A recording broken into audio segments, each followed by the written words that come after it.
Hey, when your husband says he doesn't think you do anything all day, what do you do?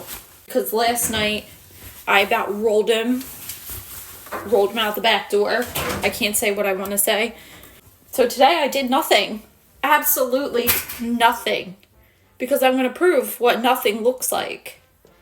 So we're doing nothing today. Men out there, we do a lot during the day that you don't notice things are done. Like, there's a reason why your toilet paper is always full. There's a reason why your little shampoo bottle that matches the bathroom that you like so much is always full. There's a reason why you always have Q-tips and cotton balls and the towels to wipe your ass when you get out of the shower. Always there. The magical fairy that visits every day is us. So I did nothing today because someone said, what did you do? I feel like you didn't get anything done, which is weird because I was at work for 3 nights in a row and it looked like an absolute bomb went off in this house and we don't have kids. It's him and 2 cats. So I don't know how an adult man and 2 cats could destroy a house in 2 days, but they did. So when he comes home, the whole mess that he makes was cleaned up, but he didn't think I did anything all day. So he can suck it. I didn't do today, but my own laundry, because I need that. So we'll see. I don't know what's for dinner. I'm not cooking that either. You want to accuse me of doing nothing? Oh, bitch, I'll show you nothing.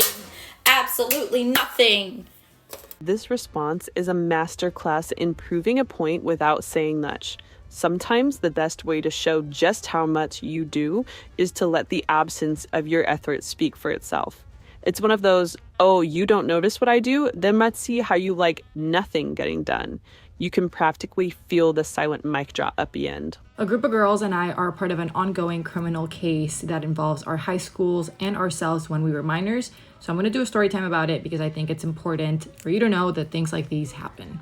If you follow me, you might know this about me. I went to Kent School, which is a private boarding school in a very small town in Connecticut. I graduated Kent School when I was 17, meaning all 3 years that I was there, from when I was a sophomore to a senior, I was a minor. And most people don't turn 18 until their senior year, so you're a minor throughout high school. Boarding school is not your traditional school. It's a place where you live. It's your home for the couple of years that you're there. And the teachers and staff members are people that you trust. They're supposed to be there to protect you and take care of you because you're literally living there. So about a year after I graduated from Kent, I graduated high school in 2021. So this was 2022.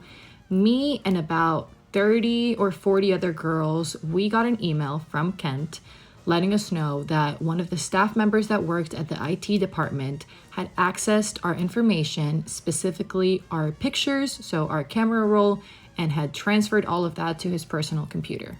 This man is Dan Clary. After we got this email and they told us who he was, I knew exactly who they were talking about and how and the day that he accessed my information. I remember this perfectly. One day, my school portal wasn't working, so I just went over to the IT department, and that's the man that helped me solve my issue. He told me to just leave my computer with him for like an hour or two, something like that, while he fixed the issues. So I left my computer with him, and then I came back, the portal was working, and I went about my day. Never in a million years would I have ever imagined that he was accessing all of my personal information, accessing all of my pictures, and transferring it to his personal computer. I don't know exactly how he accessed every single girl's computers, but that's how he accessed mine.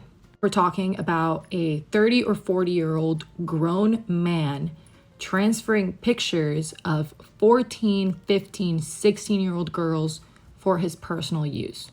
And I promise you, the pictures he was looking for are not pictures of us on family trips. They're other kind of pictures. This is a twisted and perverted man that we're talking about here. So we get this email, and all of the girls and I, we created a group chat where we would just talk about the situation, update each other on what was going on. And Kent, like our high school, pretty much just told us what happened, that they reported it to the Connecticut police, that they opened a case for it, and that they would let us know. And let me tell you, it is just a very scary and anxious feeling when you get an email like that, knowing that pictures of you where you were a minor are, we don't know where. Not my case, but especially concerning if you know that you have pictures of yourself that you probably shouldn't have on your camera roll. To this day, we don't know what pictures specifically he has. We don't know specifically what information he has on us. And we don't know if it's been for his own personal twisted use or if it's been sold to other perverted and twisted people. But like I said, they just told us, we'll let you know. And this morning, we got an email from Kent updating us on the situation. So it's been 2 years since the situation, and they told us that he was charged criminally. However, Dan Cleary appealed to go to a rehabilitation center instead of going to prison or jail.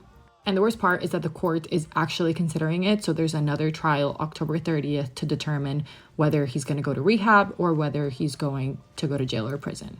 I personally don't think it should even be an option for him to go to rehab. We're talking about kids here. We're talking about minors.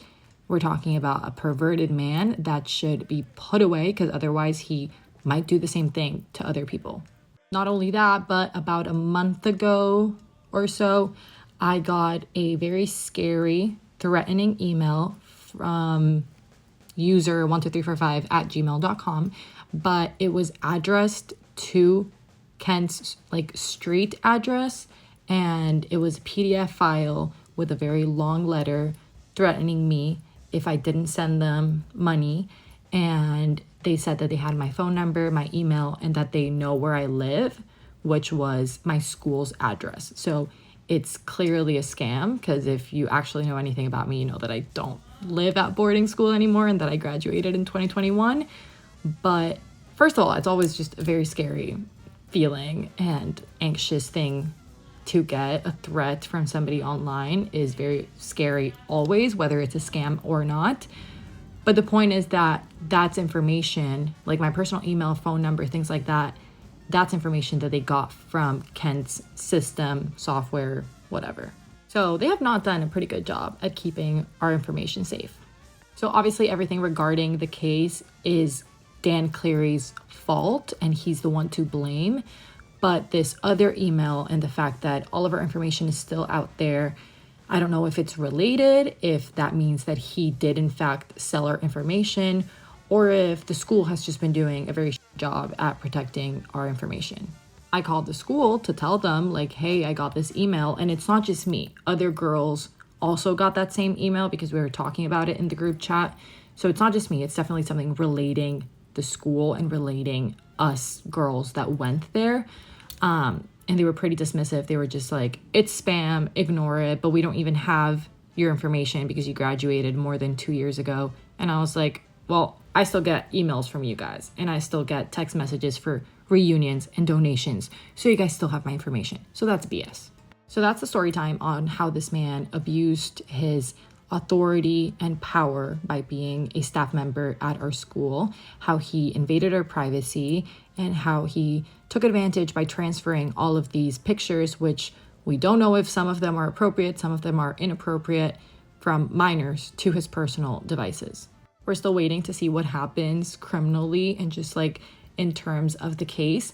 But I thought it was important to make a story time so you guys are aware of the reality of these things happening. I feel like when we think of cyber attacks or data breaches or somebody stealing your pictures and selling them to websites, things like that, we think of a man that we don't know in his basement hacking our things, but it could very much be a teacher or staff member at your school.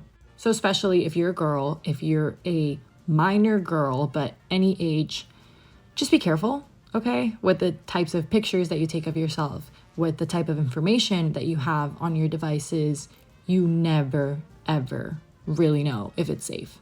So that is mainly why I wanted to make this video, to share the situation, share the story, share the realities of it, and to just bring awareness so that nothing like this ever happens to you or somebody that you know. So yeah, that happened to me. That happened to many other girls.